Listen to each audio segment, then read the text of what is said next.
Terima kasih Anda masih bersama Sergap. Pemirsa, meminta cerai. Seorang perawat di Cianjur, Jawa Barat tewas dibunuh oleh suaminya yang merupakan pengangguran. Lebih dari 1 tahun pasangan ini pisah rumah. Sang istri tinggal bersama orang tuanya. 2 anak korban menangis histeris.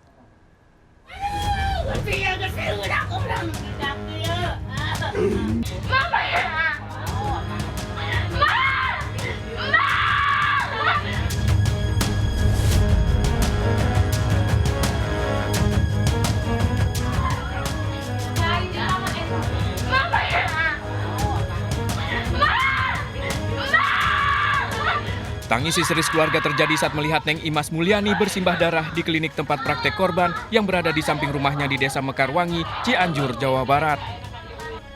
Bocah perempuan kelas 6 SD anak bungsu korban histeris melihat kondisi sang ibu.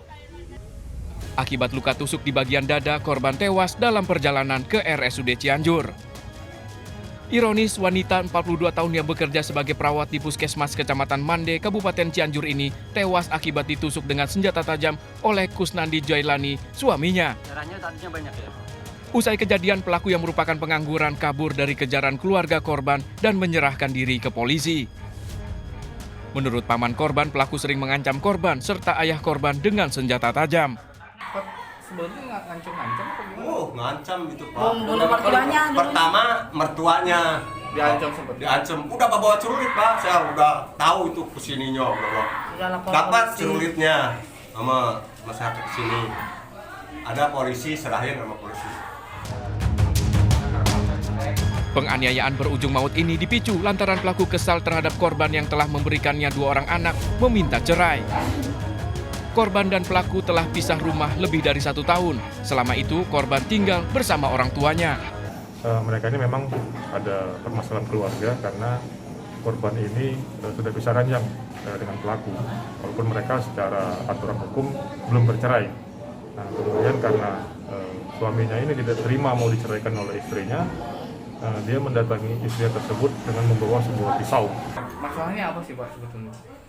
Masalahnya begini kan, si Tete dulu istri dibunuh, si istri itu kan suaminya nggak kerja, jadi anaknya diurus sama istrinya, sama mamanya ini yang almarhum itu ya, yang meninggal. Jadi uang segala minta ke istri, kan yang wajib nafkahin itu suaminya, bukan. Nah, ya itu nggak terima, minta cerai, istrinya itu minta pisah. Suaminya nggak mau? Nggak mau.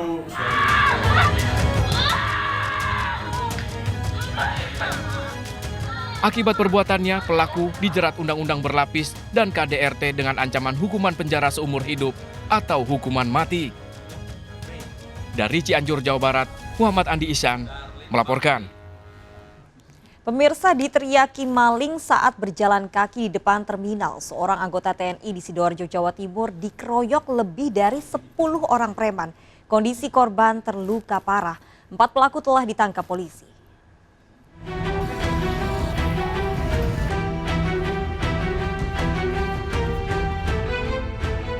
Ratu Marinir JYS ditemukan warga dalam kondisi penuh luka di pintu keluar terminal Purabaya, Bungur Asi, Sidoarjo, Jawa Timur.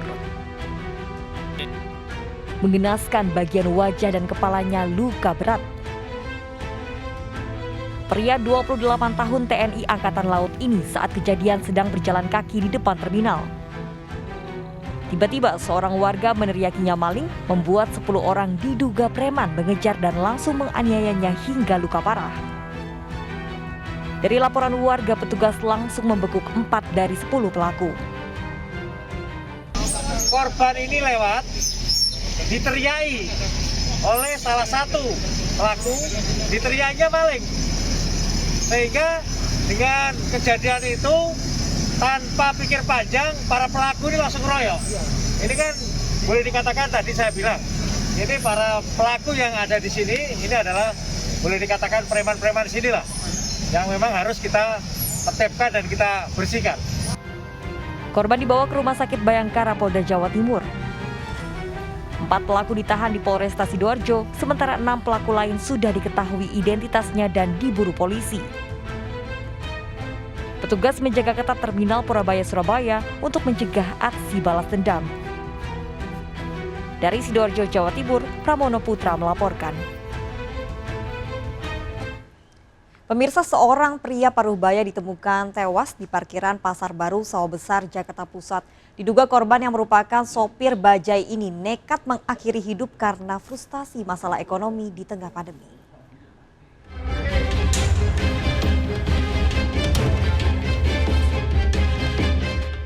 Warga di kawasan Sawah Besar, Jakarta Pusat dikejutkan dengan penemuan jasad seorang pria Parubaya tewas di area parkir Metro Atom Pasar Baru. Keluarga korban yang berada di lokasi tak kuasa menahan tangis melihat jenazah korban. Pria bernama Budi yang kesehariannya berprofesi sebagai supir bajai ini diduga nekat mengakhiri hidupnya karena frustasi masalah ekonomi. Jenazah dievakuasi ke Rumah Sakit Cipto Mangunkusumo untuk divisum guna penyelidikan lebih lanjut. Panggilannya si Budi. Keluarganya? Keluarganya itu ada tuh. Untuk orang Indonesia Budi aja itu kita ketahui. Abang kenal, Bang? Ya untuk kenal sih kenal sekilas saja. Orang sih ramah. Itu sekilas itu aja. Polisi masih mendalami kasus ini. Dari Jakarta, Miftahul Gani melaporkan.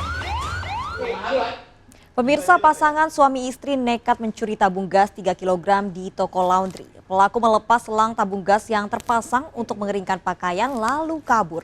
Aksi pasutri yang kabur mengendarai mobil terekam CCTV.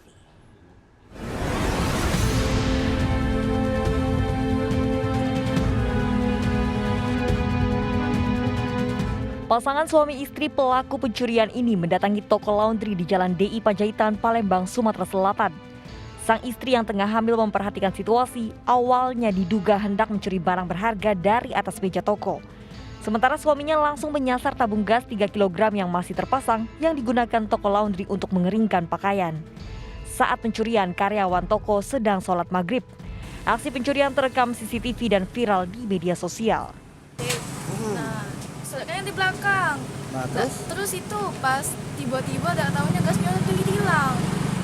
Gas hilang? Iya. Emang gas ini buat apa, Dek? Ini buat apa? Buat pengering pakaian. Itu sekitar jam berapa itu? Maghrib. Mengantisipasi pencurian, korban mengikatkan tali ke tabung gas agar tidak mudah dicuri. Dari Palembang, Sumatera Selatan, Muhammad David melaporkan. Polisi membongkar sindikat prostitusi online di 2 hotel di Jakarta Barat. 75 orang ditangkap, diantaranya 2 mucikari dan 18 anak di bawah umur. 75 orang yang ditangkap polisi terkait bisnis prostitusi online di 2 hotel di Jakarta Barat, 18 diantaranya merupakan anak di bawah umur. Polisi juga menangkap 2 mucikari yang ditetapkan sebagai tersangka. Tersangka mucikari menawarkan anak di bawah umur di aplikasi micet dengan tarif Rp300 hingga Rp500.000. Dari tarif tersebut, tersangka mengambil komisi Rp50 hingga Rp100.000. 2 tersangka mucikari prostitusi online ini dijerat KUHP dan UU ITE serta UU Perlindungan Anak dengan ancaman 10 tahun penjara. Modusnya para pelaku-pelaku ini memang menawarkan wanita-wanita ini dengan menggunakan satu aplikasi MyChat dengan harga sekitar 300 sampai 500.000 ya kepada hidung belang. Polisi membongkar sindikat pengedar uang palsu senilai 11 miliar rupiah di Indramayu, Jawa Barat. Disita ribuan lembar uang palsu, pecahan Rp100.000 serta uang dolar palsu. Polres Indramayu, Jawa Barat menghadirkan 4 pelaku sindikat pengedaran uang palsu beserta barang bukti uang rupiah dan dolar palsu yang nilainya lebih dari 11 miliar rupiah. Dari para pelaku ini, polisi juga turut menyita perangkat komputer, mesin printer, dan mesin penghitung uang. Aksi sindikat ini terungkap berawal dari kegiatan patroli polisi mendapati 2 tersangka dengan gerak-gerik mencurigakan. Dari pengembangan, polisi menangkap 4 orang tersangka di Desa Jaya Laksana, Kecamatan Kedoan Blunder, Indramayu, beserta uang palsu belasan miliar rupiah yang akan diedarkan di wilayah Indramayu. Yang kita temukan ini adalah sekitar 11 M yang rencananya akan sama dilaksanakan peredaran di Indramayu dengan modus-modus yang tentunya diakui oleh mereka. Motifnya apa sih Pak, ini Pak, pelaku Pak untuk? Sementara motif masih kita dalami, yang pasti berdasarkan dengan saksi-saksi maupun barang bukti kita sudah menemukan seperti lembaran ini, kemudian alat cetak dan kita temukan. Keempat pelaku ini bakal dijerat pasal berlapis tentang mata uang dan terancam hukuman penjara seumur hidup serta denda 100 miliar rupiah. Dari Indramayu, Jawa Barat, Toy Iskandar melaporkan. Pemirsa, anggota DPRD Bangkalan Madura diduga pelaku penembakan yang menewaskan seorang residivis ditahan polisi. Hasil uji balistik senjata api rakitan yang digunakan menembak identik dengan proyektil di tubuh korban.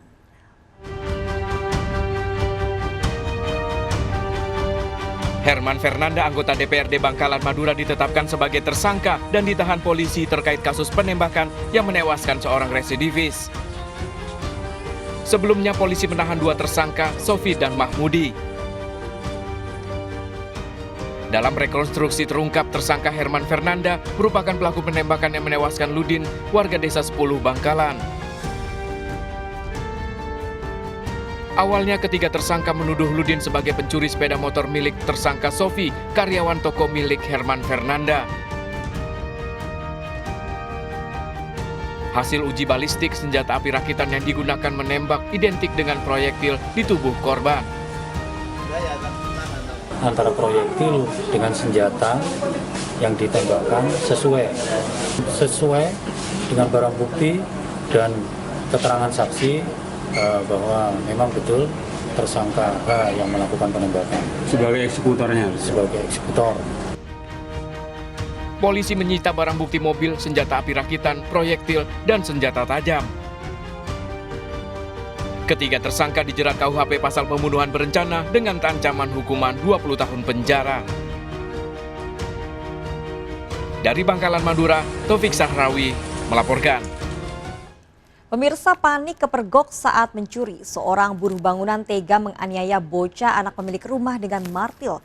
Kondisi korban kritis akibat pendarahan di telinga dan kepalanya.